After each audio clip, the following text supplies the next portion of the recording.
Sinibingelele balaleli emakhaya. Siwumgano kaTshalal Village. Siyathanda ukunithulela ulwazi oluhlukahlukene ngezinto ezihlukahlukene ezithinta impilo yesintu. Kukunina-ke ukuthi-ke ukuphawula kwenu kusenze sigqugqumezeleke ukuthi-ke sikwazi ukuniqoshela olunye ulwazi. Ngabe lulethwa yithini uqobo noma sinifunela abantu abanolwazi abaziyo. Lokho kuyonisiza kakhulu. Kepha-ke kuba uwena ukuthi umuntu umbukela phansi kangakanani ngoba izinto esizaziyo ziyahlukahlukana. Kungenzeka mhlawumbe wena ulwazi ulufuna kubantu abadumile kanti lolu lwazi olufunayo lukubantu abangaziwa nabangadumile. Namhlanje sisacela ukuthi sithi janti janti kancane edosheni njengoba vele sijwayele ukuthi janti janti kusuke ngelona ulwazi olugcwele noluhloliwe lwacwaningwa kodwa kusuke kuwulwazi esikhule silubona lwenzeka. Mesikhuluma ngomsebenzi wokuhlatshwa kwenkomo ekhaya kunezinto ezimqoka nezibalulekile mokwenziwa amalungiselelo okuhlatshwa kwenkomo. Kuye kubikelwe umndeni, kubikelwe umakhelwane nezihlobo nabantu okwakhiwe nabo emphakathini. Lokho-ke kuwukuqala okubalulekile komsebenzi bese kwenziwa amalungiselelo okugaywa kotshwala kwesiZulu nokuyizinto ezibalulekile. Kunezinto-ke egcekeni noma ekhaya ezimqoka kakhulu uma kukhulunywa ngabadala. Masikhuluma ngomsamo kungenye yezinto okufuneka iqashelwe kakhulu nokuwumunxa omkhulu uma kukhulunywa ngomsamo, ukuhlanzeka komsamo, ukuvikelwa komsamo, uphathwa kanjani umsamo. Konke lokho kuseyingxenye yawo umsebenzi ukuze umsebenzi ube yimpumelelo ngoba iyona ndawo futhi ozobika khona emsamo mase wenza lo msebenzi. Abanye-ke bawubika ngembuzi, abanye bawubike nje ngokushisa impepho bakhuluma ukuthi-ke sizonenzela umsebenzi othize. Bese kuba ukuthi-ke nesibaya singenye yezinto esingawubiza ngomsamo la futhi ithonga elikholakala ukuthi lihlala khona esibayeni. Nokuyila inkomo ezihlala khona, nokuyila umsebenzi ozobe wenzelwa khona. Sizobheka-ke izinto ezincane la. Uma kuhlatshwa inkomo kuba umsebenzi wey'nsuku ey'ntathu uma kuwumsebenzi nje ukujabula. Nokuhlukahlukana-ke kwemisebenzi kuningi khona amagama emisebenzi othola ukuthi mhlawumbe kwenziwa isidwaba, kwenziwa ihlambo, kwenziwa igula, ngabe kuhlatshwa imvuma, ngabe kuhlatshwa umqoyiso, ngabe kuhlatshwa noma ngabe imuphi-ke nje umsebenzi. Kodwa kunezinto ofuneka uyiqaphele ezincane ukuthi-ke umsebenzi ofana nesidwaba nesihlangu lowo msebenzi ayijatshulelwa ngoba kusuke kusakhala ukukikizwa nokukikizwa. Futhi nakho utshwala kwaleyo msebenzi leyo kwenziwa nje intwana elingena abantu ukuthi mase bedlile inyama behlise, hhayi ukuthi kusuke sokophuziswa abantu ukuthi baze badakwe benze okungafanele.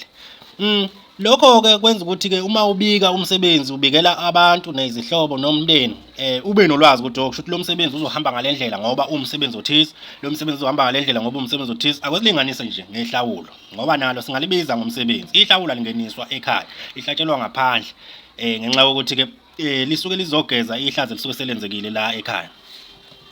Lihlatshwa futhi lidliwe ngalo lelo langa kuphelele khona lapho. Kwesidluleke lapho ngoba sithi janti janti nje ngeke sikwazi ukuveza konke ngenxa yokuthi-ke lolu lwazi siluvezayo luyadinga ukuthi-ke luhlalelwe phansi amadoda athize nomama lukhulunywe kahle ukuze nawe ulwazi uluqonde ukuthi-ke lumi kanjani. Uma kunomsebenzi kunomuntu obalulekile la okuyena ophatha umsebenzi elekelela umnomzana. Lowo muntu kwezinye indawo ubizwa ngomkhipheli ngoba uyena uthi inkomo emesilele phansi aqala ihlinze kabusha isihlinziwe yaqedwa yakhishwa isikhumba useyihlinza-ke yena ngokuyikhipha inyama ngendlela zakhona amantshontsho nezitho ezithize. Kube khona ukuthi-ke inkomo yelobolo le ngeke uyihlinze kanje, uzoyikhipha kanje, inyama ethize izosala kanje. Enye vele uma kuyinkomo yelobolo kunesitho senyama okufuneka sihambe siye emzini la okwaqhamuka khona inkomo. Kuney'nyama-ke la ey'namagama othola ukuthi lezi nyama lezi zimqoka okufuneka ukuthi uzazi ukuthi zihamba kanjani ngokwey'thebe ngoba njengoba inkomo ihlatshwa namhlanje izodliwa kusasa. Kusasa kuzobe sekuphuma izithebe zobaba, iy'thebe zamakhehla, iy'thebe zomama. Omama-ke kubalwa nje ogogo omkhulu bese kuthi kube khona iy'thebe isithebe samakhosazana la ekhaya okusho ukuthi-ke amantombazane asuke ezotholakala exhibeni. Kunenyama yakhona okuyinsonyama ofuneke iye khona. Kube omama inyama yesifuba, inyama yangaphakathi, imhlubulo kufanele iye khona komama.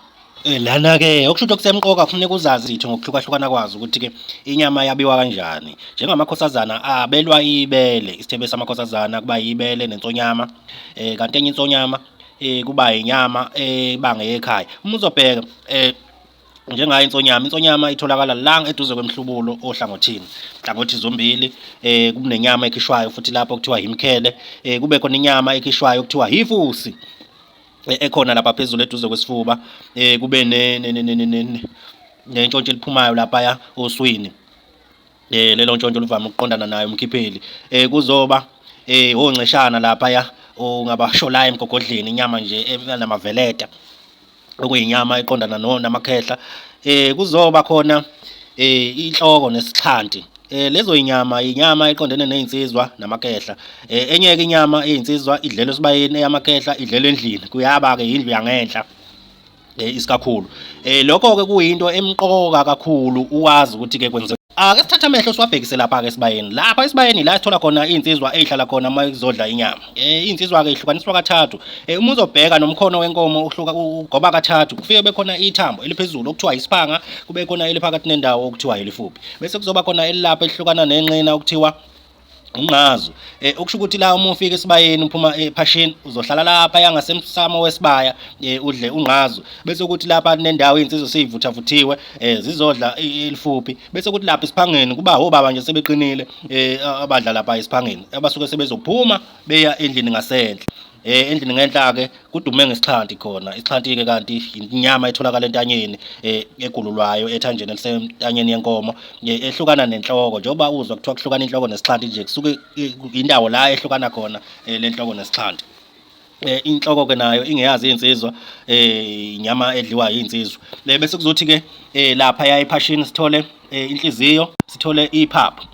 Lapha-ke kuhlukana imikhakha emibili, kuba khona iy'nqwele, kube khona abafana amabhobhodliyana laphaya abangakazi lutho okuyibona abadliswa iphaphu. Lapha bayalwe-ke nabo-ke ukuthi-ke bekwazi ukudlulela esigabeni esilandelayo, kwisigaba sezinqwele, sebezodla nabo inhliziyo. Kodwa bakhona lo yedwa okuyena osuke baphethe bonke, okuyena-ke odla ubhedu.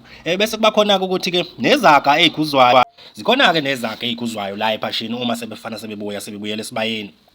Lokho-ke kuyenye indlela yokubaqeqesha ukuthi-ke baqeqeshelwe ukuba ngamabutho akusasa, bebe izinsizwa zakusasa eziqotho, bekhule bazi ukuthi ubani uyangixosha ubani akangixoshi. Lokho kwenza ukuthi-ke behloniphane nendlela abakhula ngayo.